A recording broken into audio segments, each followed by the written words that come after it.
I once belonged to the Watkinson School District in Connecticut, a place of gleaming hallways, affluent neighborhoods, and the kind of field trips that felt like miniature vacations that year. As a high school sophomore, I was part of the chorus group, and our annual retreat led us deep into the wooded heart of Pennsylvania to a place called Woodloch Pines. It was late November, trees, bare air biting, and the resort nearly deserted. What should have been 3 carefree days of music and laughter turned into something far darker. I sat next to my closest friend, Landon. As the bus wound through misty backroads, our excitement dulled by the overcast sky.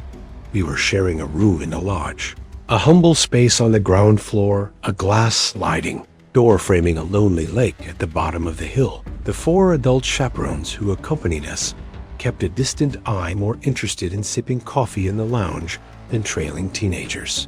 It felt liberating unwatched, until it didn't. The first day unraveled like a carefree dream. Landon and I joined 2 girls from our group, Amelia and Bree, for go-kart races and rock climbing, warm indoor pools, and messy plates of dinner. Food, our laughter, echoed through empty halls, feeling louder than the silence that surrounded the place. That night, back in our room, we left the blinds open. The moon hung low over the lake, casting silvery ripples that danced like ghosts across the water. We didn't know it yet, but that moonlight would be our last comfort. Sleep did not come easily. Landon and I tossed and turned the heat from the radiator. Too dry, the silence too loud. The only sound was the occasional rustle of bed sheets and hushed whispers breaking through the stillness. It must have been near midnight when everything changed without warning. Landon let out a scream so raw and terrified that my heart seized in my chest. I bolted upright, confusion and adrenaline crashing into me all at once. What I barked, breath catching then, I saw it framed perfectly in the sliding glass door, was a tall, gaunt woman. Her face was pressed against the glass, long graying hair cascading down either side, like curtains around a withered mask. Her hands were cupped around her face, as if peering into an aquarium. Her breath fogged the glass in slow pulses, as if time had slowed. She stood still, watching. Then, just as silently, she turned and walked away into the darkness. Landon stared at me, his eyes wide with the unspoken plea for confirmation. I nodded, throat tight, and together we stumbled outside, hearts pounding with a reckless urge to understand. But the woman had vanished. The walkway that stretched the length of the building was completely empty. The chilly wind tugged at our clothes. Nothing stirred on the hill or in the trees. We weren't hallucinating. We both saw her. The fear that clung to us didn't wear off with time. It fermented, thickening into something heavier, something that followed us even after the sun came up. The next morning we said nothing to the chaperones. What would we have said? That a ghost had come to visit, that we saw a specter in the night, pressing her face to our door. Instead, we confided in Amelia and Bree.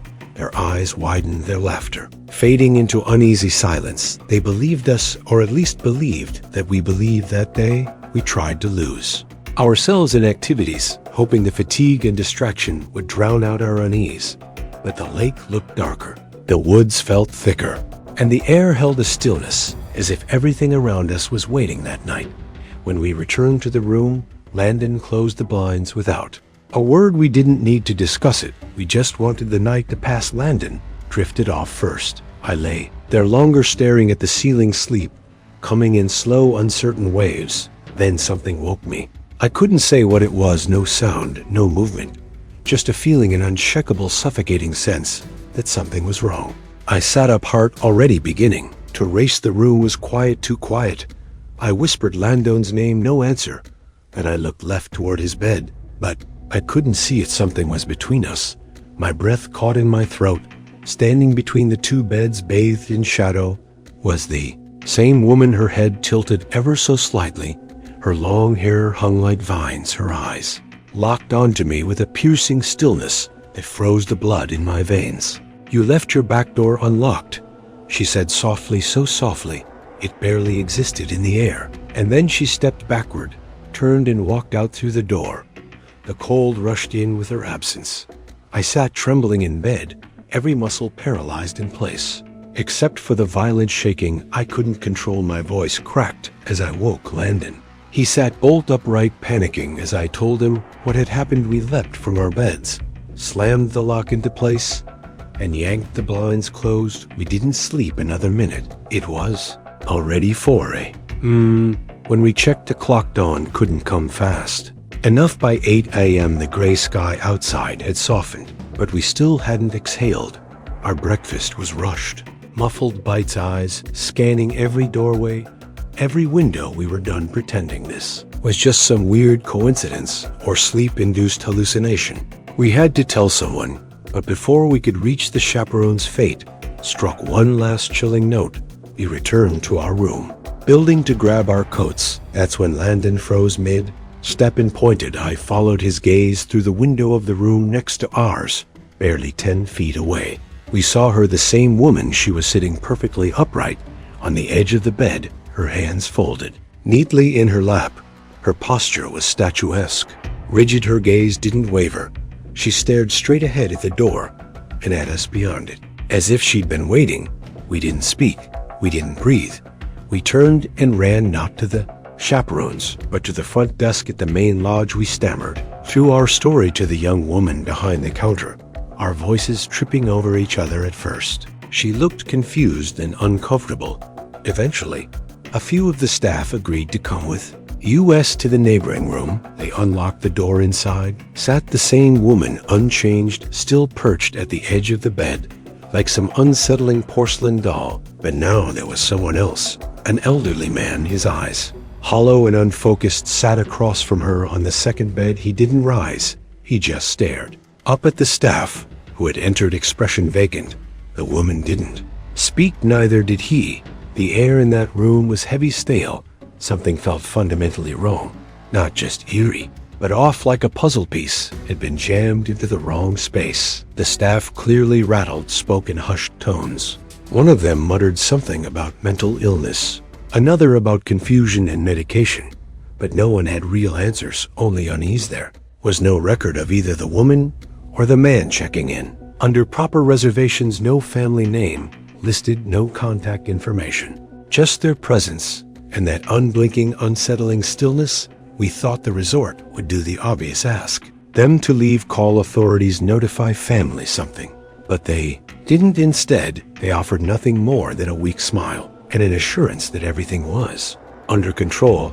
It wasn't Landon and I, no longer caring how we sounded, turned to our chorus teacher and the other chaperones and finally told them everything. At first, they were skeptical until they saw the fear in our eyes, the kind that doesn't come from teenage exaggeration, but from raw, visceral memory.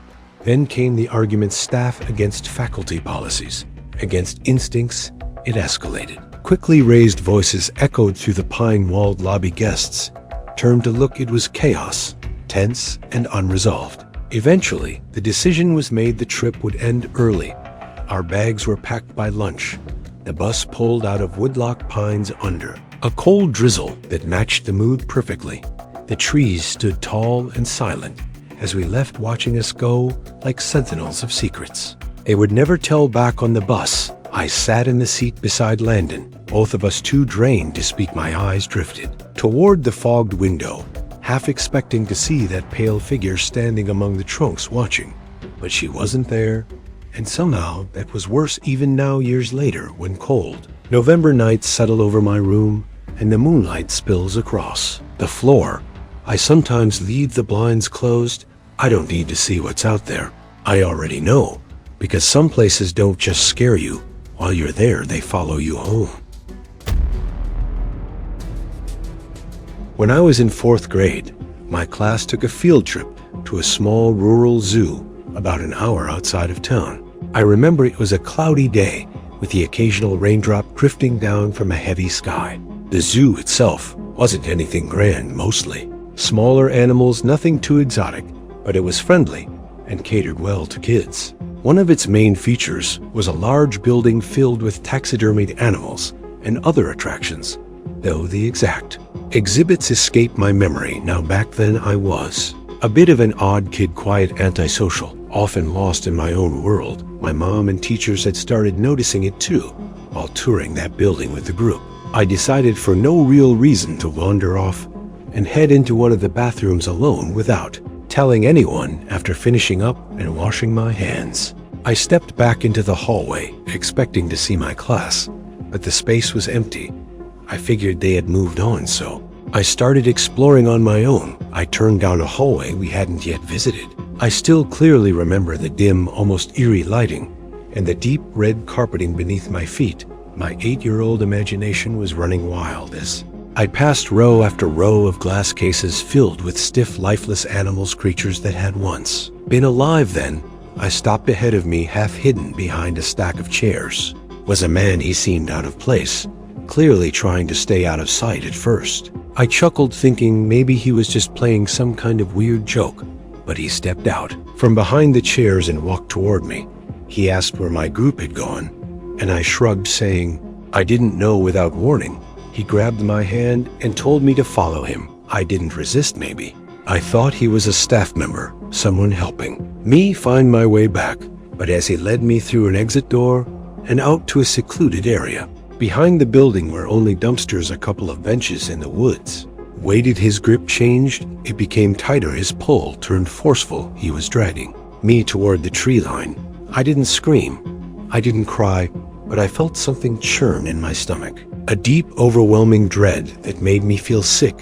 Then just as he pulled harder, a voice pierced the silence. A woman screamed, one of the teachers, shouting from the other side of a fence that bordered the area. The man instantly let go of me and bolted into the woods seconds. Later, more teachers rushed through the exit, surrounded me, and pulled me back inside. They were panicked, shouting at me for disappearing, but also hugging me, asking if I was hurt. Someone called my parents, and just like that the field trip was over, the owners of the place contacted the police, and all of us were sent back to the buses. But just as our bus was pulling out of the parking lot, I happened to glance out the window, and there he was, that same man crouched in the woods near the road, hiding behind a tree branch, watching the buses as they passed. I didn't say anything. Maybe I was too shy. Maybe I was still too shaken to speak up. I remember the other kids staring at me on the ride home, whispering, but I didn't care to this day. I think about that man. I wonder if he ever tried to do something like that again, if he ever succeeded in pulling another child into the shadows. I hope not. I hope that day ended whatever twisted intentions he had, because I got lucky, and some kids never do. Back in high school, I signed up for an elective. It was something along the lines of mysteries and mythology. I don't quite remember the exact title, but the class focused on unexplained phenomena and creepy real-world mysteries. The kind of stuff I was always into. I took the class with my friend, who I'll call Ben, for this story. One day, our teacher took us on a field trip to a nearby abandoned village. No one knew much about its past. The only thing we were told was that it had been built in the early 1900s, then mysteriously and abruptly abandoned. Not long after, naturally, the trip had all of us buzzing with curiosity. The ride there was only about 20 minutes, but when we turned off onto a narrow, crumbling road that cut through dense forest, everyone pressed their faces to the bus windows. The road looked like it hadn't seen traffic in decades. Cracked pavement with tufts of grass growing through it. Eventually, the forest opened up into a clearing, and there it was, the village. We stepped off the bus and into waist-high grass. The buildings that surrounded us were tall and ancient-looking, their brick walls weathered and windows boarded up. Even without stepping inside, the place radiated a chilling, almost mournful energy. Our teacher lined all 20 of us up, counted heads, and began leading us toward the heart of the village. The assignment was to explore and use the analytical skills we'd learned in class to piece together why the place had been abandoned. Some buildings had large holes smashed into the walls, and a few had pits next to them, holes dug out to give access to their basements. It was eerie, like the earth itself had started swallowing the village. One building stood out above the rest. It was the tallest structure on the property, and it pulled at my attention in a way I couldn't explain as the teacher guided the group toward what looked like an old village church. Ben and I exchanged a glance without saying a word. We broke off and made our way toward the tall building behind it. We found a large hole in the ground It had been dug right, next to a sealed-off back door, and inside was a ladder leading down to what looked like a basement without hesitation.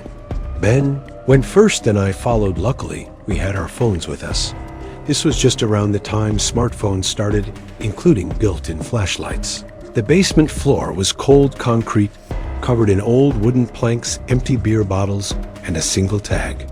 Of graffiti, there was a stairwell leading up to the first floor, completely cloaked in darkness. All the windows and doors had been sealed from above, so no daylight could reach inside. Still, we figured since we'd already come this far, we might as well go a little further. I led the way, each step creaking beneath me. The old wood felt like it could collapse at any moment. Ben followed closely behind. At the top of the stairs, the space opened into a narrow corridor with several small rooms. Splitting off the air was stale thick, the kind of dark where even the flashlight beams felt smothered. We both felt that something was off. "I think we should head back," Ben whispered. I nodded. And just as we turned to retreat, we heard it a sudden heavy thud, like a rock being dropped onto bare concrete. It came from one of the nearby rooms. Every instinct screamed at me to run, but we froze. Instead of fleeing, we tiptoed to the room where the noise had come from and cautiously aimed our lights into the doorway, and what we saw made our blood run cold. 3 men, they were standing maybe 10 feet inside the room, shoulder to shoulder.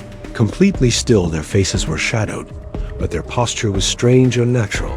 They were facing us directly, as if they had been waiting, watching Ben. And I didn't say a word. We just ran, bolted down the stairs, scrambled up the ladder, and didn't stop until we rejoined the rest of the class. We were breathless, but silent, too afraid of getting in trouble. To explain what had happened, one of our classmates asked what was wrong. We gave a vague reply, told him we snuck into one of the buildings and saw something strange. We didn't go into detail, not yet. Later, when we had time to process it, we told him what we really saw, those 3 figures standing perfectly still, like they weren't even alive. As we continued with the field trip, I couldn't stop glancing back at that tall building, and just before we left, I looked up and saw someone staring out from one of the higher windows. One of the few not boarded up, just a face watching us. We never told the teacher to this day. I don't know what we encountered. Squatters, a gang hiding out, something worse. Ben has his own theory, though. He's convinced they weren't people at all. He says they were ghosts, the spirits of those who once lived there. Frozen in the moment they were left behind, I still remember how calmly they stood. No movement, no fear, just staring, and no matter how much time passes, I can't shake the image of those 3 silent figures in the dark, waiting for us to find them. I've thought about going back just to prove Ben wrong, but part of me wonders, what if he's right?